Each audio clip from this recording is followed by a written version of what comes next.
Hello, and thank you for joining us today. My name is Mike Eby, Senior Director of Content with EC&M.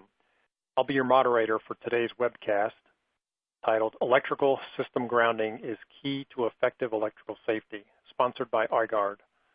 Before we get going, I have a few words about this webinar technology. This platform allows you to customize the way you watch this event. You can move windows around by dragging on the title bar or resize your windows by clicking on the lower right corner of any window. You will also notice a toolbar at the bottom of the console. These buttons allow you to open and close widgets on your screen. You can also get social today. If at any time during our session you hear something interesting, feel free to tweet it to your followers using the Twitter widget. If at any time you're experiencing difficulties with either audio or advancing of the slides, simply press your F5 key or Command plus R to refresh your webinar console. We will be hosting a live Q&A at the end with the speaker, so don't forget to ask your questions via the Q&A widget on your console. And feel free to submit those questions at any time. If we're unable to get to all the questions during our allotted time today, we will follow up with you after the event has concluded. Now my pleasure to introduce today's presenter. Dilip Molla is the Principal Consultant of DCM Electrical Consulting Services.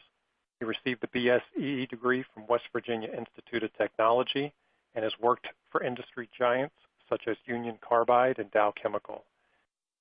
A member of the NFPA 70E Standard for Electrical Safety in the Workplace Technical Committee, he is a champion of electrical safety by design and has presented multiple papers and tutorials on this subject. Dilip was awarded the coveted David Asbill Award in recognition of extraordinary contributions to the petroleum and chemical industry. An IEEE Life Fellow and member of IEEE Standards Association Board, Chair of IAS Standards Department, and is currently the Chair of P1584 Working Group on Guidelines for Performing Arc Flash Hazard Calculations. With that, I'll turn it over to Dilip, and he's going to deliver today's presentation. Thank you, Mike. This is Dilip Molla. Thanks for attending the seminar. If you notice that listening to feedback, we have added reliability to title also. So we'll cover two items. How does grounding help improve safety and reliability? Okay. Now just a disclaimer I'm quoting NFPA National Electrical Code and 70 a few times, and under NFPA guidelines and or CSA standards, anything I'm telling you, the content and answers are the personal technical opinion of the presenter. It cannot be considered official, direct, or implied interpretation of any NFPA or any other standards. So first question, why do we need to ground system? We have been working with ungrounded for a while, and this reference is from Article 250, which I'm the member of National Electrical Code, Grounding and Bonding, that it says electrical system grounding. Electrical systems that are grounded shall be connected to earth in a manner that will limit the voltage imposed by lightning, line surges, or unintentional contact with a higher voltage line. That will stabilize the voltage to earth during normal operation. Keep it in mind, grounding does not make it safe. Grounding makes it safer. It provides an alternate path to electricity so it can leave the humans alone. Also, National Electrical Code does not cover lightning. Grounding is just to assist lightning protection. Lightning protection is covered in NFPA 780. Okay. Now, NEC, National Electrical Code, has multiple classification. One is system less than 50 volts. Under what condition it needs to be grounded. Less than 50 volt is considered not to be a shock hazard. So main thing you need under these three conditions, you need to consider grounding less than 50 volts. If none of these three conditions are applicable, we're supplied by transformer. If transformer supply exceeds 150 volt, we're supplied by transformer. If transformer supply system is ungrounded. So what are we trying to do? We are just trying to provide an alternate path to electricity during grounding. Okay? What the main topic will cover, or the subject, will be AC system 50 to 1000 volts.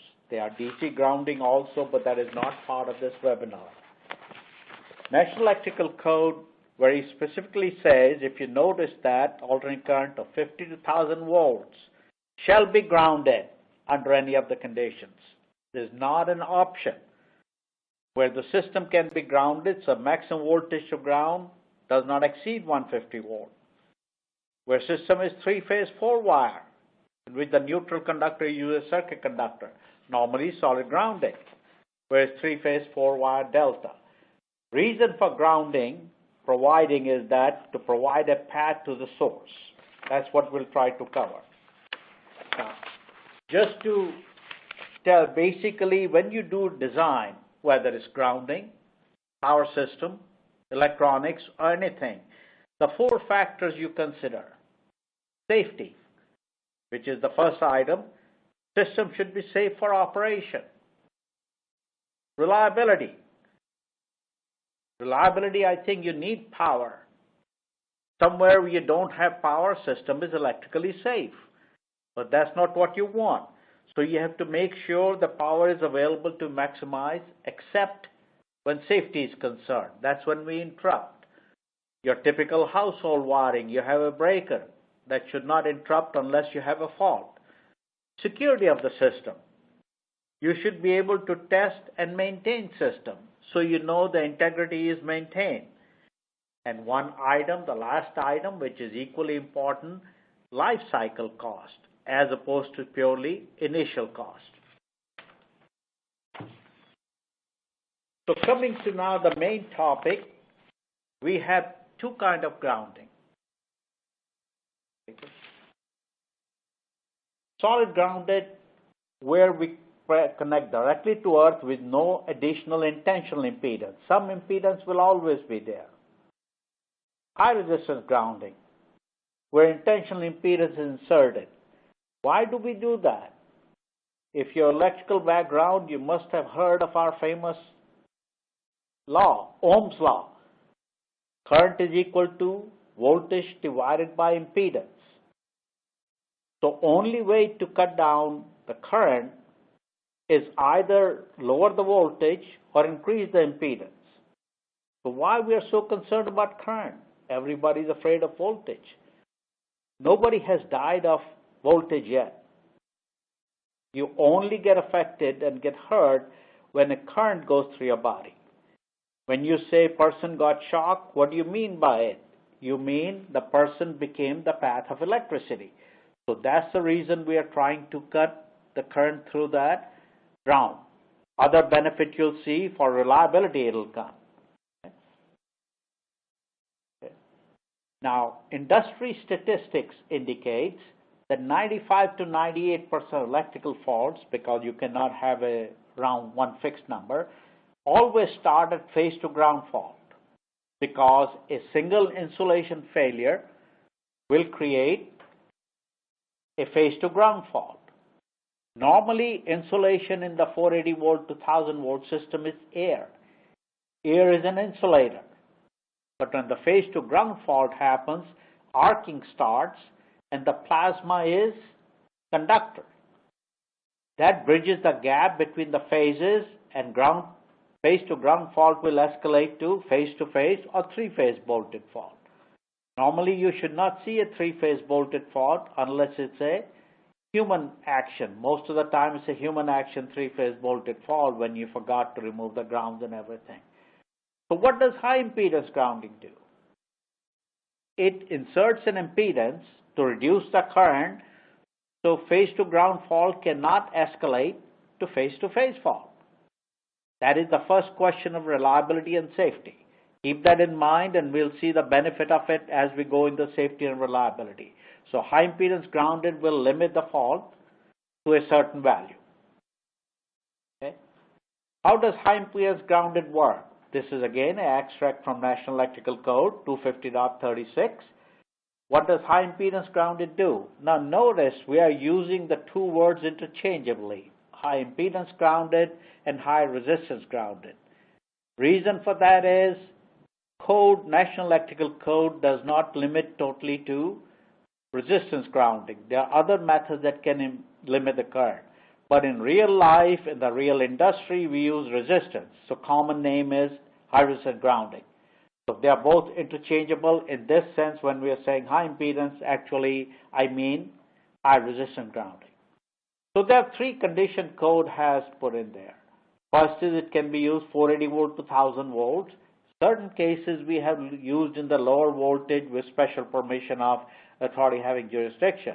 One place we use that when you're giving an alternate power to a UPS system. Since the code only allows 480 volt, anything lower you need authority having jurisdiction's approval, and most of the time if you can demonstrate it's safe, they will agree. So the condition of maintenance supervision ensure only qualified person service the installation. Because when the first fault happens, normally the voltage to ground will be in a 480 volt system 277 volt. When the fault happens, it'll go to phase volt. So people who are doing the maintenance, they should be aware what happened. Since we are going to continue operation, you need ground detectors on the system so it can caution if something happened. And item 3, which will address line to load neutral are not served. This is slightly different in Canada, but in US Article 250-36 does not permit that. Canada does permit under certain circumstances. So normal operation. What you see in normal operation, left-hand side, solid grounded system. On right-hand side, high resistance or high impedance ground system. So when the system is normal, there's no difference. You are still seeing it's a 480 volt system, typical, so you are still seeing 277 volts to ground, phase to ground. System will work. And there won't be any current flowing through resistor at all at that time. Okay? Now, when a fault happens, suppose A phase to ground, what will happen in solid ground system? Current is equal to voltage divided by impedance. When a fault happens, impedance goes very low, current goes very high. In a typical system, it can be 20,000 to 60,000 amps. What you see on the bottom, 20K stands for 1,000, 20,000, 60,000 amps. Since this is very high current, you cannot let it continue. If you imagine what will happen, the system will flash. So you have to instantly isolate the circuit. If everything works, the breaker or fuse should operate and isolate that. That affects that reliability and also will go to safety. In an industrial climate, you don't want to keep on shutting down. So if you have a high resistance grounding system, it'll limit to 5 amps. That means we can continue operation with 5 amps. There would not be any substantial arcing. There would not be any grounding current flowing through, so 5 amps would probably, it's a 5 amp is a standard in US, not to exceed a convention. Canada, I understand the same is up to 10 amps. So it's still a very low current. Okay? So what does high strength grounding do? Notice we have to take care of 4 things as a good design practice: safety, reliability, security system, and life cycle cost. So high resistance grounding adds to safety. It provides increased safety. How does it do that? When 20,000 amp flow through a circuit, and you may have noticed if you're operating people or electricians or diagnostic experts, you will notice there will be welding places. There will be arcing indication. So that hazard is avoided. High strength grounding is limited to 5 amps or 10 amps. There won't be any arcing. It's not enough voltage to sustain the arc. It increases the reliability because system doesn't have to trip on the first fall, which is a characteristic of solid grounded system. Increased security. Solid grounded system cannot be tested very easily. You have to put a fault on it to see if breakers operate properly or not. High-strength grounding, you normally have a test button. You can inject a current there, a designated current, and check your relays, check your circuit. Okay? Lower life cycle cost. That's important part. It may not be lower initial cost. You need to have lower life cycle cost as opposed to initial cost low. So they can be two factors, which way you want to do, and later on we'll tell you that, hey, in certain cases, even highest grounding may be lower in cost if you compare it properly. This is the extract from NFPA 70E Annex O. It is safety by design document. So who is responsible for safety? Notice what 70 states. Employer, facility owner, managers who have responsible facilities and installation having electrical energy or potential hazard should ensure that electrical hazard risk assessments are performed during design of electrical system and installation. So why that responsibility has been entrusted to employer, facility owners, and managers? How many employee owners you have seen doing the design? Normally engineers do. But under US OSHA, and I'm sure the same thing is in Canada, employer is accountable for safety of the people. And notice what it says during the design. So every consultant, everybody should do risk analysis. Hey, what are the risks in there before they proceed with the design? So 70 and CSA Z462, and I'll indulge your, if I skip and say by mistake Z462, okay? In Canada, proper pronunciation is Z462. So if you look at that, what are the conditions they need to look at? Can we reduce the likelihood of exposure? Can we reduce the magnitude of severity of exposure? There are probably a lot of consultants and designers who may get direction from their customers that limit it to a certain arc flash energy. So they are trying to follow the item 2, reduce the magnitude. And third is OSHA driven, enabling achievement of electrically safe work condition. That means you can lock out things. You're not making it so complex that system cannot be created in electrically safe work condition, cannot be locked out. Sometimes system gets so complex that people give up. If you remember the BP oil well facility, the root cause attributed was system was so complex. Employees didn't understand what is going on. You depend on computers. Okay? So this is a comparison of, just to show you the similarity between 70 and Z462. The same thing they both require. Now, if you wonder that why they do not put in the main text and mandate these things have to be done, why they are in an annex. National Electric Code in US is an installation standard. 70 is work practice standard. That's the reason 70 had to put in annex as a guideline. They cannot mandate installation. If it's mandated, it has to go to National Electrical Code, and I'm sure same thing applies in Canadian Electrical Code. Okay.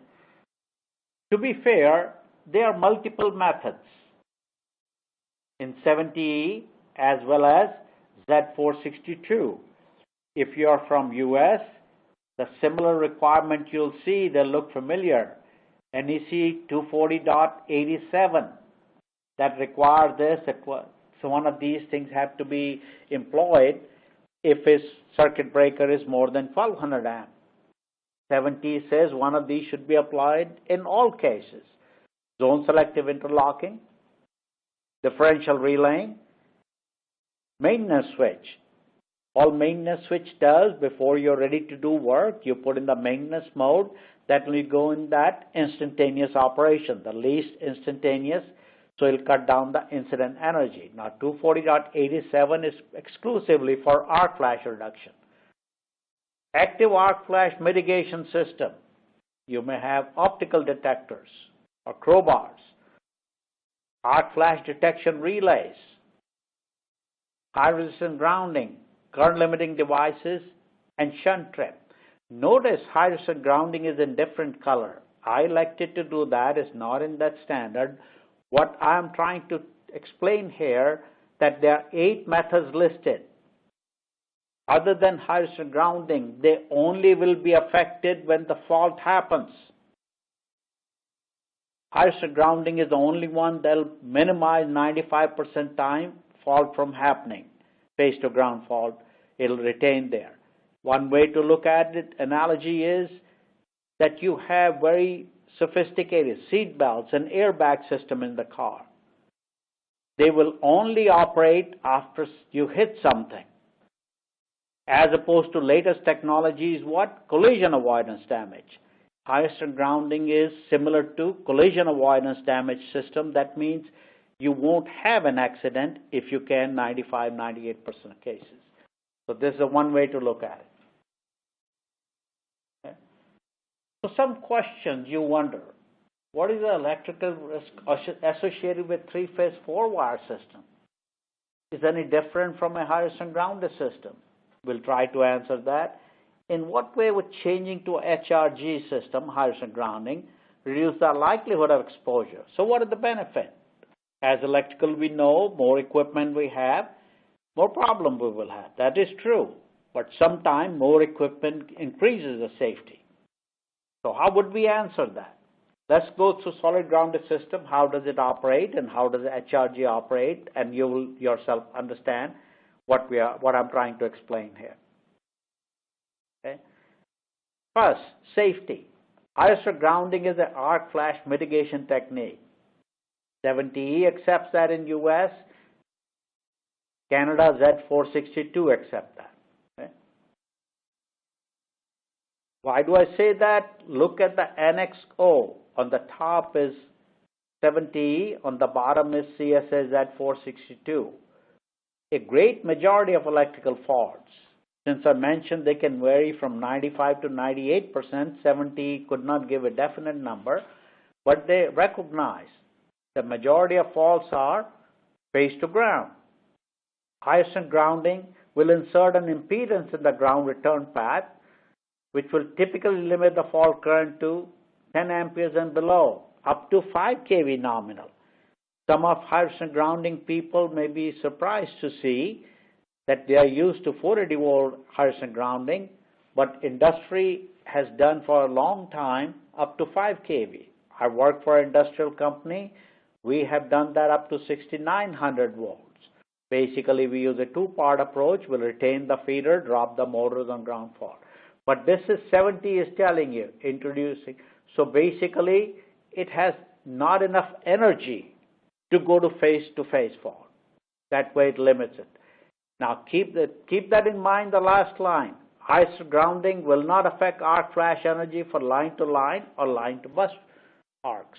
Because when you're doing calculation as per IEEE 1584, that uses 3-phase bolted fault. So that won't change. Here we are doing risk mitigation. We are trying to do that it does not escalate to face. But if it does escalate, or 2 or 5% cases it does happen, the label and PPL based on 3-phase bolted fault. Okay. This data came from a paper published in Electrical Safety Workshop in 2012. This was based on about 10-year collected data. And you can see the 480 volt and 600 volt, that's what we are focusing on, is about 13 fatalities, and there were about 283 burns. Now, it's your guess is as good as mine that how many are reported, how many are not. OSHA believes 1 in 30 to 40 is reported. Our experience in industry was 1 to 15 in 20 is reported. People don't like to report when there are minor burns or so. Also, one major change took place. Until December 31, 2014, this data came from OSHA documentation. OSHA only required when 3 people get burned or hurt or 1 dies you have to report. So this, now effective January 1, 2015, OSHA changed the law. Every accident has to be reported. 250.36, duplicating what you saw before with the item 3 highlighted. Line to neutral loads are not served. So one of the advantages of 277 480 volt system used to be that you can use 277 for lighting. You don't need any more transformers. Solid grounded system. But when you use high impedance grounded, you cannot do that. So what do? Okay, notice you may have to put a transformer, either 1-to-1 or 480 to 120 for lighting, and that does indirectly increases the safety.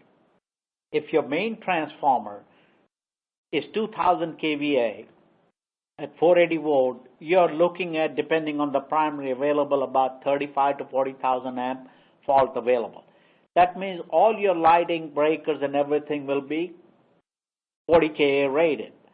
If electrician is working, they should not be working live, but if they get a shock, it'll be a very substantial shock. If you change that transformer to 30 kVA, the fault will drop down to 2000 amp or so. That means you can use 10,000 amp breakers and the potential of injury will be substantially less. Okay. So this is to compare Canadian Electrical Code with National Electrical Code. Both have the similar requirement except the bottom one. I understand that Canadian Electrical Code allows line to neutral load to be served under the stipulation that if a fault happens, circuit breaker has to trip. National Electrical Code, we would not accept that provision because industry wants high-strength grounding to continue operation. System doesn't have to shut down. But this one way, Canada and US are slightly different. I won't say which one is better, which one is not. They both have different philosophy. Okay? So just to give an example, how do we detect? One of the reasons you can you go to high-strength grounding, that in case of a fault, you can detect where it is. So how do we do that? A common technology is, suppose you have 480 volt system, and I want to limit the fault to 5 amps. I'll put a grounding resistor between neutral and the ground, 277 volts, divide by 5 amps, so it'll be roughly 56 ohms, 55 to 56 ohms. So during testing, we'll put a device there that gives a tap in the resistor, half-point tap. That means if the resistor now in the circuit is going to be 27 ohms, if it's 27 ohms, it'll produce 10 amps current. So during fault detection, we put it on the pulsing.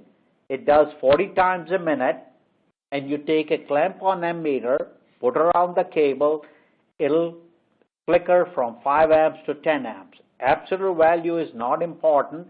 It makes detection a little easier that all you're looking for is flickering of the current. But one weakness, what if the second fault happens before you can remove the first one? Now it's a face-to-face fault. You don't need a ground wire anymore. The circuit will trip. Okay? When the circuit trips, arc flash energy will go up. Now it is more than 5 amps. Typically it will be 87% or something like that. So safety and reliability are enhanced if we don't have 2 faults same time. Everybody can see that. That's a good practice to do. So how do we do that? Okay? Or how should we do that? There can be 3 methods. One is maintenance practices. As soon as the fault comes in, your maintenance people start putting on pulse and start detecting where it is, and hopefully they will catch it before the second fault happens. Okay. Second could be that you take advantage of reduced incident energy, but you decide, I'm going to trip that breaker instantly. Or I'll give maintenance people 4 hours or 6 hours or 8 hours. If they cannot do that, I will trip. So you can do that second one selectively based on your time, instant or time selective, Or third is going to be, is there a way we can automatically detect that and isolate the second fault if the conditions are? So we'll discuss all three technologies. Okay. Technology one, if you notice, you have a contactor on the bottom left-hand side, and when it starts pulsing, and you will see that the clamp-on ammeter on the top, go to the next one, so flip. Oh. Yeah. Okay. You can see on the top one, yeah. If you look at the top one, it'll start flickering. The fault is on the last motor. When it gets to there, and you keep on taking your meter along with it, it'll tell you, okay, the fault is in motor 3. That is downstream of that. That way you can make an action. You want to take that motor out of service. You want to diagnose it. You want to go in a shutdown mode, or whichever you prefer. So this is the manual method, have been used for more than 40 some years. Okay. The next method is selective tripping, instantaneous feeder trip. So you decide, as soon as the fault happens, I want to trip it, whether with a time or so. So what you're trying to do, you're going to sacrifice part of the reliability, but you're maintaining your safety. Keep it in mind, under National Electrical Code, Canadian Electrical Code, OSHA, safety takes first precedence over reliability. Next method could be that you're having a multiple circuit. That's what we're just showing. This is system in normal condition. There's nothing wrong. Everything is great. Now, all of a sudden, fault happens on feeder 1. That relay will detect it, but this happens to be intermittent fault. Okay? So this is the current flow in case of a fault. It is flowing through and going back to transformer neutral. All the ground fault has to go back to transformer neutral. It's an intermittent fault. It cleared. You couldn't find it where it is. You did not want to shut it down, but relay did record. Now, after a while, the fault happened on feeder 2.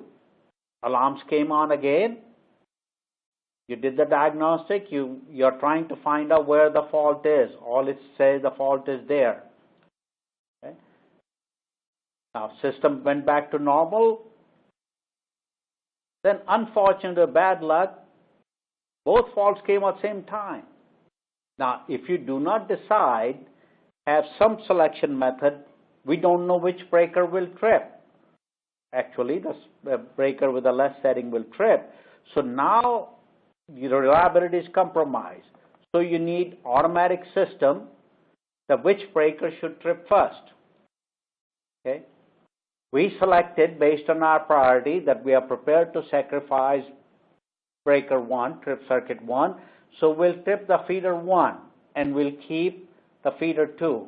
You have in a typical switchgear, the relay can give you 16 options. You can prioritize 1 to 16 and depending on. So you are keeping your critical equipment and you're tripping the less critical equipment. Okay?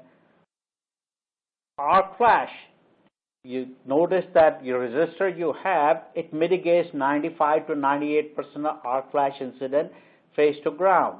It does not reduce the incident energy, it reduces the risk of having an arc flash.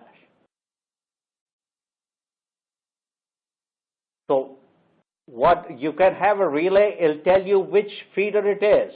It'll automatically detect. Technology has improved a lot. But it doesn't, that relay doesn't tell you where the fault is. So you're going to put it on pulsing with a clamp-on meter and detect the fault location. Or you may decide, I will shut that feeder down and let the others operate. Decision is yours. Now, resistor is so critical. So that means you can have an option of resistor monitoring. That is the wire okay? Is the resistor okay? That's an option. Okay.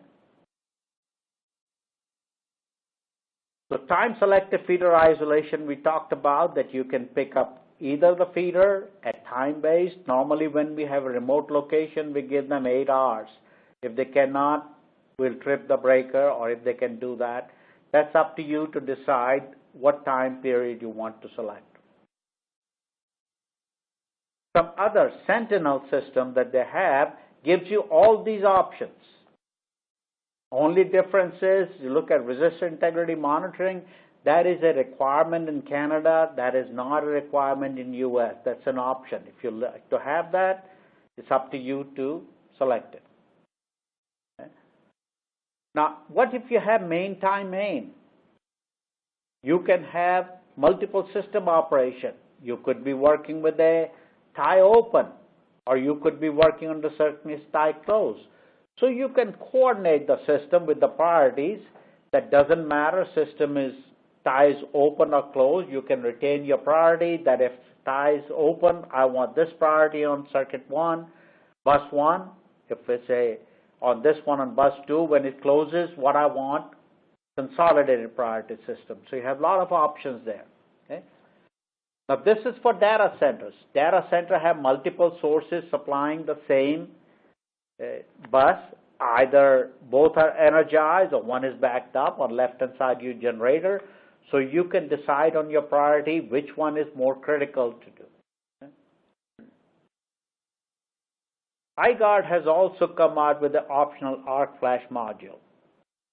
If 95 to 98% of the faults are going to face to ground, there's always a possibility 2 to 5 may not be.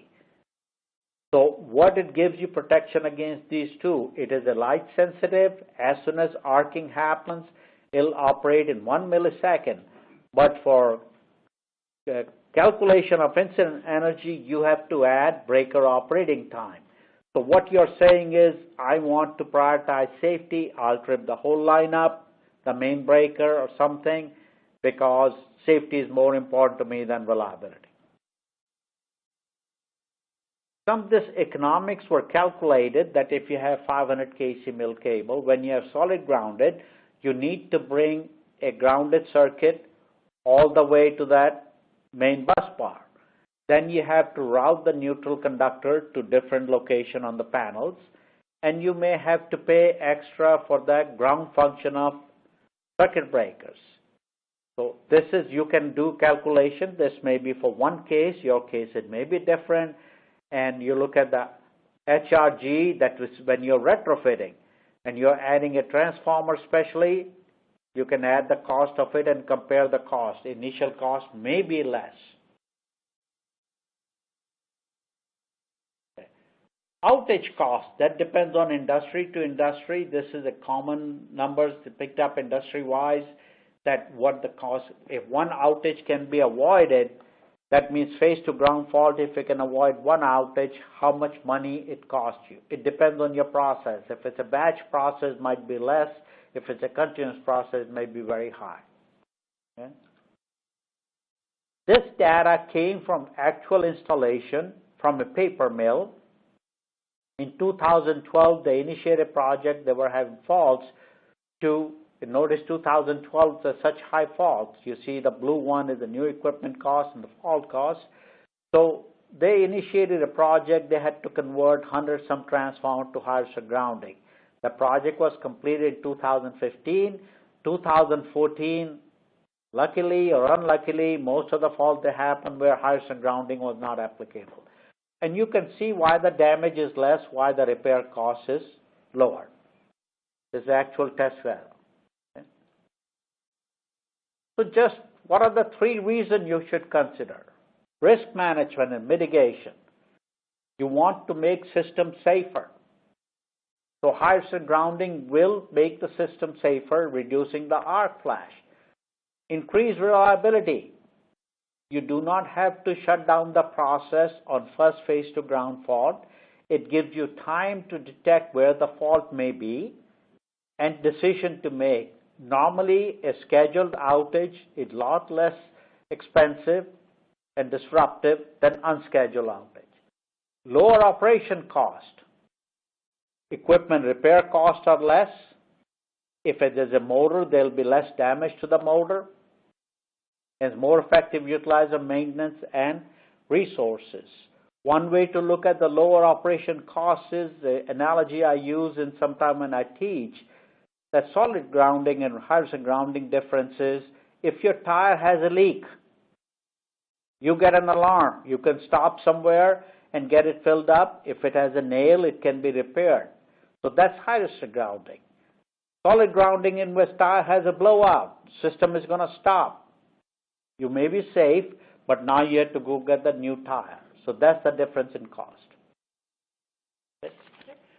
Okay, that probably I tried to cover the key points of that hydrogen grounding comparison and solid grounded, that what factors you should consider. Sometimes it's good for you, sometimes you may not need it. Now we'll be probably ready to answer some questions. Okay, Dilip, thank you very much for a great presentation. You do a great job of presenting it in a way that everyone can truly understand the differences and see the benefits of these two different systems and how they're put in place. So we thank you for that. At this point, we'll go ahead and jump right into the questions. And here's the first one to throw your way. With everything that has to go in to make a grounded system safe, why not have delta or ungrounded Y systems to start off with? Okay, that technology was used before 1960 because it did give us one advantage from solid grounded. The first fall we didn't have to trip. Problem is the transient condition that delta has no ground reference, so voltages can go so high during fault condition that it can puncture your insulation or damage the equipment. Other problem we face, that only way to find out which feeder has the fault by keep on tripping breakers one at a time. And take it from me as a plant engineer, doesn't matter where you start, is always the last breaker. Like fault says, you're smarter than me.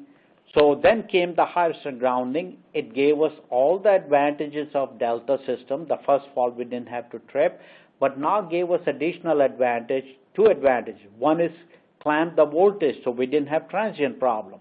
Second is we could have a safe method of detecting where the fault is. That's the reason delta system is very unlikely to be used.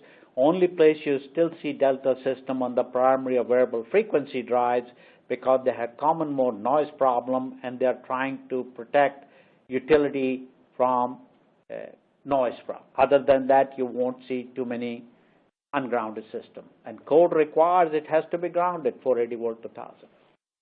Okay. Next question. All right. Why do arc flash calcs not include ground faults if they are by far the most common fault condition? They do and they don't, because three-phase bolted fault is always going to be higher. Even though it only happens 2 to 5% of the time, we are not going to make a decision that we'll sacrifice 2 and 5% people. This is the same logic is used when you check the interrupting rating of the circuit breaker. We don't size it based on phase to ground, even though it's 95% of the conditions. We always size the breaker based on fault available at three-phase bolted fault. This is the worst case. In safety, you need to look at the worst case scenario and design system based on that. That is the reason you can do that for, if you're doing 1584 calculation, you can have phase to ground. Most of the software manufacturers I know do that. That can be used for risk analysis. How we use that a system is normal. If you're going to work on it, the first fault happens, we're going to stop working. So it is used for risk analysis, but 1584 calculates based on three-phase bolted fault. Okay, we'll move on to the next question here. Are there any compatibility issues that need to be considered concerning equipment installed on a high-resistance grounding system? Definitely yes. In a solid grounded system, voltage cannot increase from phase to ground level on a fault. If a fault happens, it'll trip, so you know what the voltage is. In a higher strength grounding, on the first fault, neutral will shift, and you can have 480 volt. So your surge arresters, if you have, they may need to be considered for 480 volt level. If you have variable frequency drives, you may need to make sure that they can operate on 480 volt level. So yes, certain conditions have to be taken into account. There's nothing that's straight simple. And there are a lot of experts in the field who can probably help you there. Every manufacturer has expertise in this area. But that was a good question. Whoever asked, my thank you, that you need to make sure the system can be used with that application. All right, we'll jump into the next question. How is the maximum ground fault current permitted on a high resistance grounded system determined? Okay, first thing is, all the trained physicists will tell you there's nothing ungrounded in this universe. Everything is coupled to the ground, capacitively coupled. So the cables you have will have capacitive current. Since you have three-phase cable, the ground resistor has to be higher than 3 times the charging current of the cable. That means IC1 plus IC2 plus IC3. You can calculate that. Manufacturers have data. For example, if it's in underground, charging current will be higher. If you have 480 volt motors with capacitor, charging current will be higher. So it has to be size higher than capacitive charging current available. There are papers published on this. Okay, thanks, Dilip. All right. Next person asks us, how do we determine the rating for the HRG unit for the system they might be working on? HRG unit, I don't understand what exactly it means, but if they're talking about that, what kind of clamp-on ammeter means, whoever sent that question, tell them, can they clarify that? What do they mean by HRG unit? Okay, relay is going to be the same. Only thing you need is probably a CT, zero sequence CT. So whoever asked that question, thank you, but can you send us an email or send Mike that what exactly you mean by it? Yeah, I'm not sure if they're referring to maybe the size of the resistor. Okay. If the size of the resistor, then it's the same as what the previous question we answered. It has to be resistor has to be larger than in value, in ohmic value, than 3 times the charging current. Okay, thanks for clarifying that. All right, next question. How long does the installation of the DSP system take? Do we need a CT for each feeder? Yes, you need a zero sequence CT because you need a very accurate CT to measure you need one for every feeder. If you want to identify every feeder, if you decide we just want on main on certain feeders, you can do that. So yes, you need a zero sequence CT, is a very sensitive, very accurate CT to measure the current and tell you and how long it'll take. It depends what kind of equipment you have. They are normally split core CT, so an existing one, they can be easily installed. Then there's a Rogowski coil, they're different kind. You can install on the outgoing cable if necessary. There are a lot of places you can install, so it depends on condition to condition. There's no one size fits all, unfortunately. All right, this next question deals with effects on motors and their insulation. It says unfaulted phases of resistance grounded systems rise to full phase-to-phase voltage to ground. How does this affect motor insulation?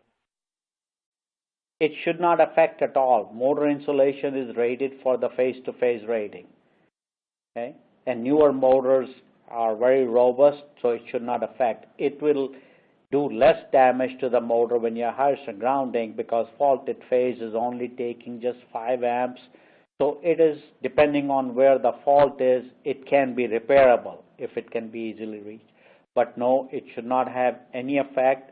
If people who are listening, they're familiar with IEEE 841, Institute of Electrical Engineers Standard 841 on motors, that clarifies that. If you are in a classified area, look at IEEE 1349. So it should not have any effect. Motors are rated for face-to-face insulation. All right. Next question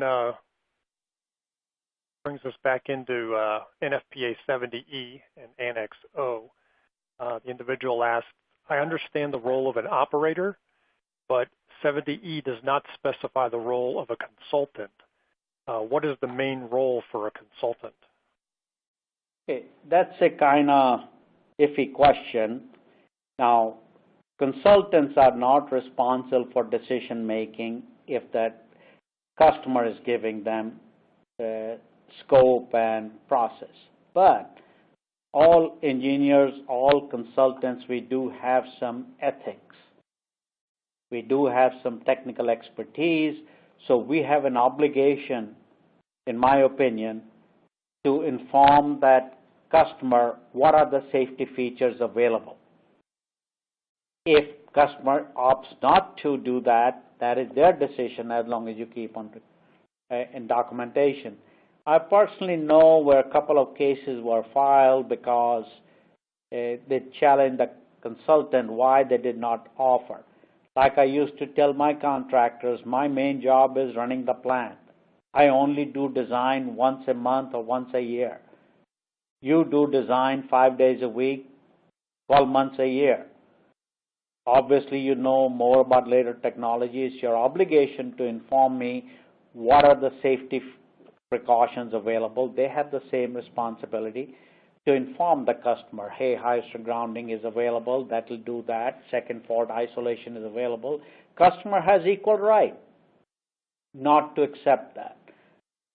About a few years ago, USA Today had a big page ad. It says, customer is always right. But the very fine print note says, but he may not be always very bright. So you need to inform customer of your expertise. Reason they came to you because you have some expertise. Those are some great points to share with us. Okay, this next question asks, why is it that you are unable to have a 4-wire, 3-phase high-resistance ground configuration? Okay, you're talking about medium voltage now, or what's the question? Would you repeat the question for me? Sure. Why is it that you are unable to have a 4-wire, 3-phase high-resistance grounded configuration? Oh, okay. That can create a safety problem. That's the reason CSA do. Imagine that if you are working with a 4-wire system and a fault happens on upstream side and you're working, you isolate the breaker, the ground neutral will return the path. So NEC believe that can create a safety problem.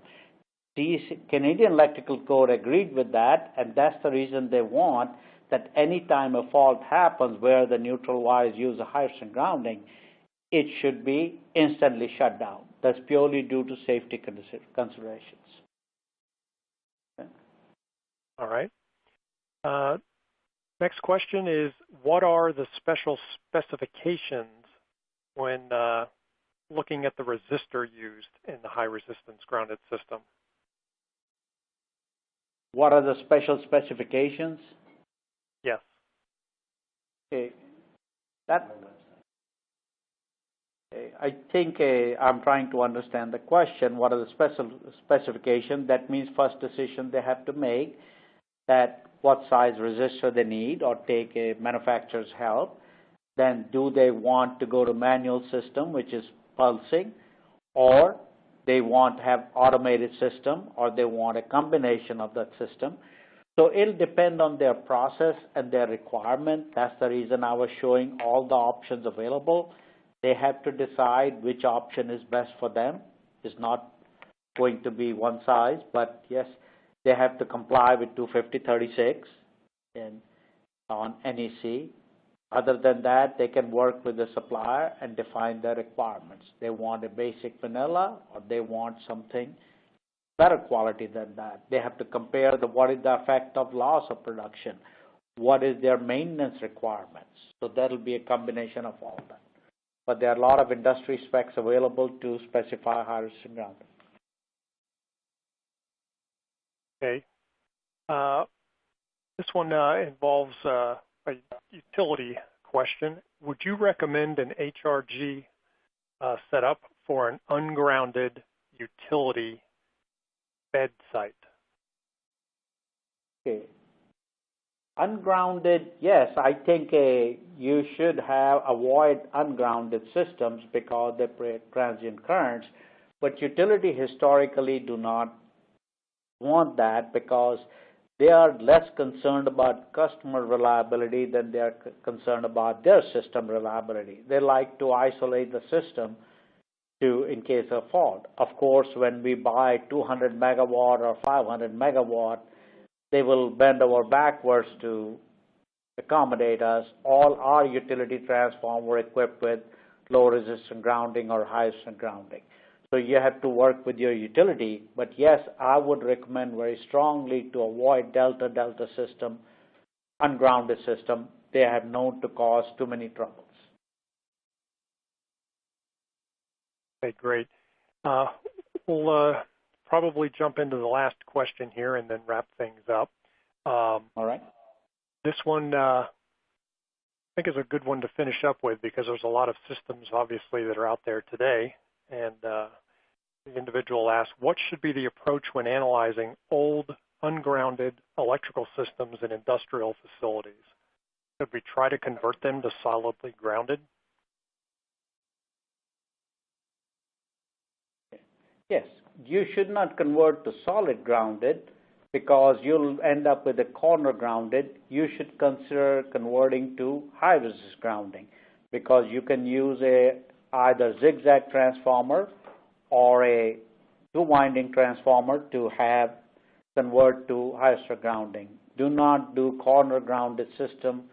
That has been not in use for a long time. But yes, delta-delta systems are easier to convert to high resistance grounding system. They are very simple because all the components are full voltage rated anyway.